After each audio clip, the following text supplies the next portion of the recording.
nimependezwa tuzungumzie neno ambalo tunakuta katika Mwanzo sura 4 verse yake ya 3. Biblia yangu nasema hivi, Mwanzo sura 4 verse ya 3.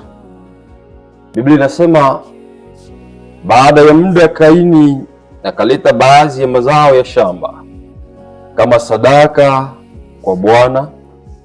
Verse ya 4 inasema, lakini Abeli akaleta fungu nono kutoka katika baadhi ya wazaliwa wa kwanza wa mifugo yake. Bwana akamkubali Abeli pamoja na sadaka yake. Amen. Nimependezwa tuzungumzie neno hili la Kaini na Abel. Kuna mafunzo makubwa ambayo Mungu alipendezwa kutufunza katika historia hii.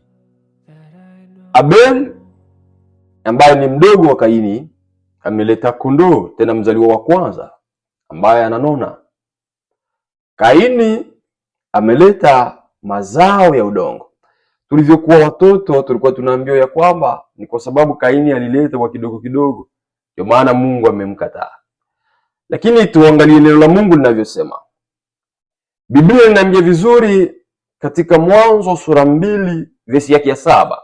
Aseme Mungu alimuumba mtu wa mavumbi.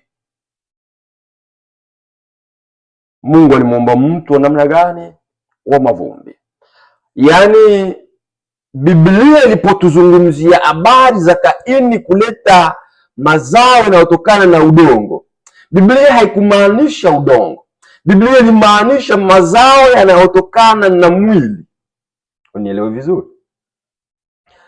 Ukisoma Mwanzo sura 3 ukianzia kuvesi ya 14 na kushuka, Biblia inasema habari za nyoka. Baada ya mwanadamu kuanguka katika dhambi, Mungu aliambia nyoka ya kwamba kuanzia siku ya leo chakula yako itakuwa mavumbi. Unielewe vizuri. Biblia inasema ya kwamba Mungu amemuumba mtu wa mavumbi, na ile mavumbi ndiyo Mungu anakabidhi nyoka. Yaani mlugha iliyo laini, mdongo huu au mwili huu sasa wa mwanadamu umekuwa chakula wa Ibilisi. Sasa Kaini anaenda kuleta mazao ya udongo. Mungu alishaambia Ibilisi ya kwamba chakula yako itakuwa ni mazao ya udongo, utakula udongo. Mungu hawezi kamata tena mazao ya udongo kipindi ambapo mazao ya udongo aishaipatia Ibilisi. Haiwezekani. Na Biblia iko wazi katika Warumi sura 3 verse ya 12. Tusome pamoja mimi na wewe.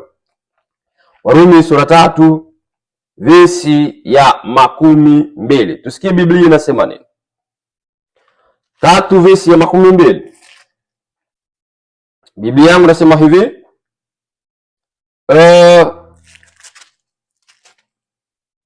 Kwa hiyo hakuna binadamu hata mmoja atakayehesabika haki mbele za Mungu kwa matendo ya sheria. Mungu amekataa. Wengi wetu wana matatizo kama hii ya Kaini. Wakitaka kumletea Mungu matendo ya mwili, wakitaka kumletea Mungu mavuno yanayotokana na udongo, Mungu ameshayakabidhi Ibilisi. Haiwezekani. Ndio maana Mungu amesema katika Mwanzo sura 6 verse yake ya 5. Aseme mawazo ya mwanadamu ni mabaya tu siku zote. Hakuna siku mwanadamu atatenda vya mzuri. Ni mbaya tu. Kila anachofanya nyuma yake kuna mabaya tu. Na Mungu anajua. Mungu ndiye anayejua moyo wa mwanadamu kuliko tunavyodhani. Kila unachofanya kutamani kumpendeza Mungu ni bure, kwa sababu ungaliki katika mwili, haujaenda zaidi ya mwili. Matendo mazuri unayoyafanya, ndio ni vizuri kufanya matendo mazuri, lakini